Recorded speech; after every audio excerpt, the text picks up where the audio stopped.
que Allah Azza wa Jal soit as-Sami', l'audient par excellence, donc doit te pousser à surveiller ta langue, à contrôler ce qui sort de ta langue. Parce que Allah subhanahu wa ta'ala, il t'entend dans le secret et quand tu fais des discours, et rien ne lui est caché. Quand tu sais que Allah Azza wa Jal t'entend, cela normalement doit te pousser à éviter les mensonges, les tromperies, les calomnies, les médisances, parce que tu sais qu'Allah Azza wa Jal, il entend parfaitement et rien ne lui échappe. Si celui à qui tu es en train de parler ne sait pas que tu mens ou que tu dis la vérité, Allah Azza wa Jal qui est à Sami', lui le sait parfaitement et il entend parfaitement et tu devras rendre compte de cela puisque les anges l'inscrivent pour toi.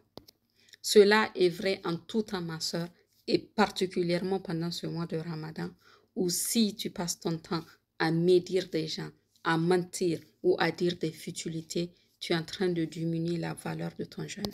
Nous avons ce hadith qui est menaçant et qui a été authentifié dans At-Targhib wa Tarhib que Abdullah ibn Umar radiallahu anhu a dit que le prophète sallallahu alayhi wa sallam a dit « Certains jeûneurs n'ont comparent de leur jeûne que la faim et la soif.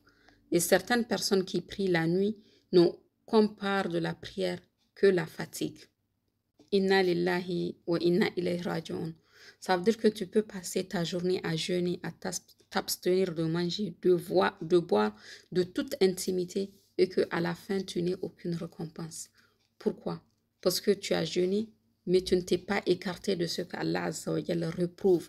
Tu as fait des choses qui sont interdites durant le jeûne. Tu as menti, tu as calomnié, tu as médit ou tu as dit des mauvaises paroles alors que tu jeûnais. Cela doit être tout le temps, mais particulièrement pendant le jeûne, c'est une perte immense pour toi que de t'abstenir de manger, de boire et de tout ce qui t'est permis en temps normal pour qu'au finish, tu ne récoltes aucune bonne action. Donc vraiment, prenons conscience que Allah Azza wa Jal c'est as-Sami'. Donc il sait très très bien ce que nous disons et ce que nous gardons dans le secret de nos cœurs. Rien ne lui échappe. Donc contrôlons nos pensées, mais aussi et surtout nos paroles. Parce que chaque parole que tu prononces, chaque lettre, ma soeur, rien n'échappe à Allah Azza wa Jal et tout est inscrit dans ton livre et tu le recevras dans tes mains le jour dernier. Que veux-tu voir inscrit dans le livre de tes actions le jour dernier? Que veux-tu recevoir comme livre? C'est à toi de décider. À partir de maintenant, prends la décision.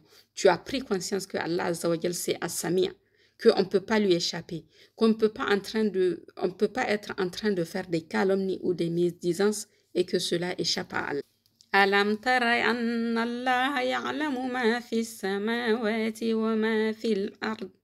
Ne vois-tu pas qu'Allah c'est ce qui est dans les cieux et sur la terre. ما يكون من نجوى ثلاثة إلا هو رابعهم ولا خمسة إلا هو سادسهم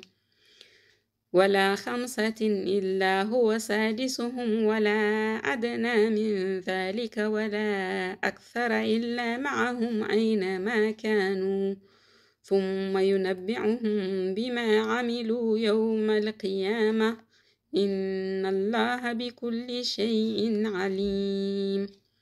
Ne vois-tu pas qu'Allah sait ce qui est dans les cieux et sur la terre? Pas de conversation secrète entre trois sans qu'il ne soit leur quatrième. Alors Allah, peut-être que si on était 5, on échapperait à ton nuit, ni entre 5 sans qu'il ne soit leur 6e.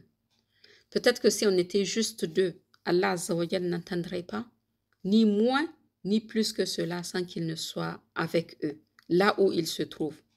Ensuite, il les informera au jour de la résurrection de ce qu'ils faisaient, car Allah, il est omniscient. Donc, ma sœur, attention à ta langue. Surveille ta langue et sache que Allah Azza wa Jal, quelle que soit la personne avec laquelle tu parles, il t'entend, il te voit et tout est consigné.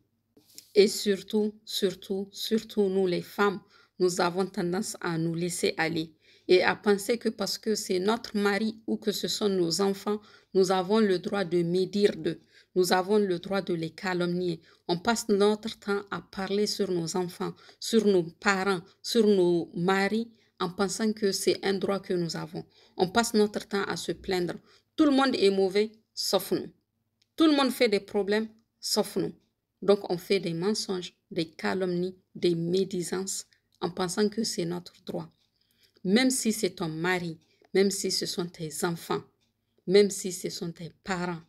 Ma sœur, يوم يفر المرء من أخيه وأمه وأبيه وصاحبته وبنيه لكل امرئ منهم يومئذ شأن يغنيه. Le jour où l'homme fuira son frère, sa mère, son père, son épouse, ses enfants, chacun ce jour-là sera tellement préoccupé par son propre sort qu'il ne prêtera aucune attention aux autres. Et ma sœur, ce jour-là, n'espère pas que c'est parce que c'est ton mari ou tes enfants ou tes parents ou ta meilleure amie que tu as médit ou calomnié ou que tu as menti sur eux. Tu penses que ces gens-là vont te pardonner le jour dernier. Ce sera nafsi, nafsi, chacun pour soi. Et chacun essayera de récupérer son droit le jour-là. Donc assure-toi, ma sœur, de ne pas avoir à rendre des comptes sur ce genre de trucs, sur les mensonges, les calomnies, les médisances, parce que ça se trouve entre toi et la personne. Il faudra que ce soit la personne qui te pardonne. Et ce pardon, si tu ne l'obtiens pas dans ce bas monde, n'espère pas l'obtenir dans l'au-delà, parce que dans l'au-delà, chacun recherchera son droit, quelle que soit la personne auprès de laquelle se trouve ce droit.